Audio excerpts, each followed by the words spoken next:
GamingBolt presents 15 female video game bosses that will give their male counterparts a run for their money.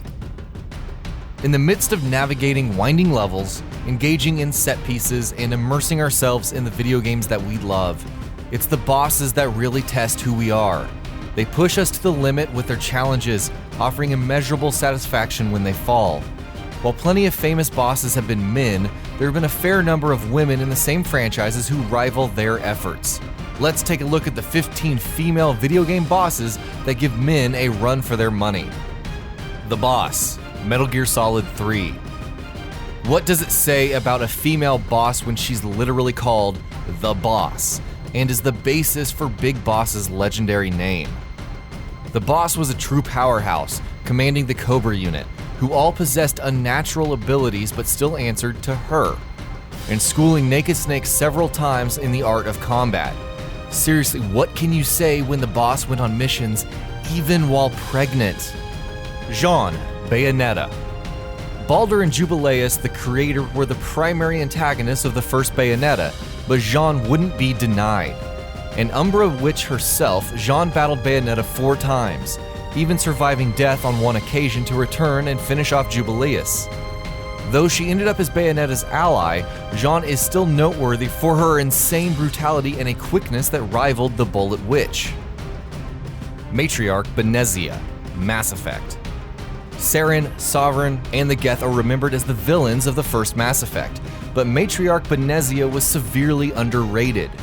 She possessed overwhelming biotic powers that could melt you quickly, and that's not taking into the account the Asari commandos under her command. Benezia didn't have the pizzazz of the Reapers or the Harbinger's possession skills, but she made life hell for those who opposed her, including her daughter Liara. Lady Maria of the Astral Clocktower, BLOODBORNE. Lady Maria of the Astral Clocktower is native to the Old Hunters DLC, resembling the plain doll in the Hunter's Nightmare, but with infinitely more terrifying abilities.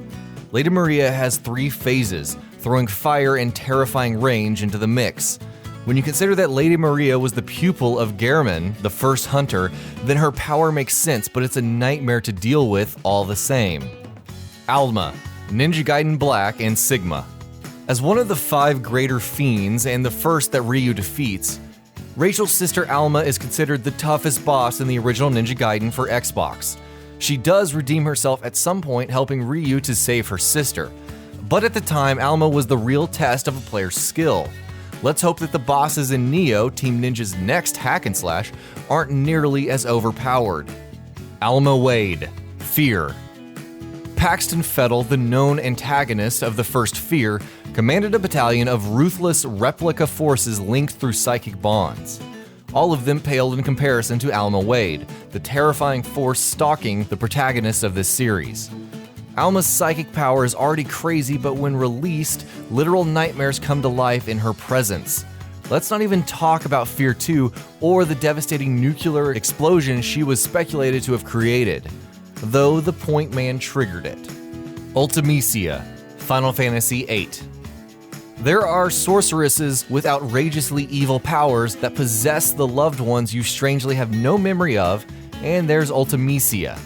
You see, Ultimecia is a time-traveling sorceress with outrageously evil powers who wants to compress time and space, which is obviously not cool. Not only does Squall and his party have to travel into the future to defeat her, but Ultimecia is even capable of drawing Griever, Squall's idea of the strongest being, out to fight them. GLaDOS, Portal 2. GLaDOS' role in Portal 2 was more of a sidekick, while Wheatley was the final boss. Who did you really fear when that encounter was over? Why GLaDOS, who had deleted any last empathy she had left for you. Though Chell ultimately emerged unscathed, GLaDOS' bridled hatred and sheer presence was enough to make Wheatley head for the hills. Sniper Wolf, Metal Gear Solid. Don't be fooled by her beauty. Sniper Wolf is cold, calculating, and one of the toughest fights in the original Metal Gear Solid. You can't even fight her without a sniper rifle, and that means abandoning a wounded Meryl to find one. While the second battle against Wolf is fairly easy, that first fight was more than enough to traumatize us. Alexia Ashford, Resident Evil Code Veronica. In a game that features her crazy cross-dressing brother, Albert Wesker and the Nosferatu, we feared Alexia Ashford. She possessed the ability to control massive tentacle-like roots and transforms into any number of forms, including a dragonfly-esque beast. Seriously, Alexia was so strong that Wesker actually ran away rather than fight her. Eat your heart out, Lisa Trevor. Sarah Kerrigan, STARCRAFT. Starting as a Terran psychic, Sarah Kerrigan is morphed by the Zerg Overmind into the Queen of Blades. She's powerful to the point of actually breaking free from the Overmind and commanding the Zerg swarm on her lonesome. Even after mostly becoming human again in Wings of Liberty, Kerrigan went back to the Zerg for the sake of revenge and Heart of the Swarm. There are few women who would enlist monsters to help them, and even fewer who would rule said monsters, but Kerrigan had a frightening knack for it. Mother Brain, METROID. The Mother Brain is a continuous thorn in the side of our favorite intergalactic bounty hunter.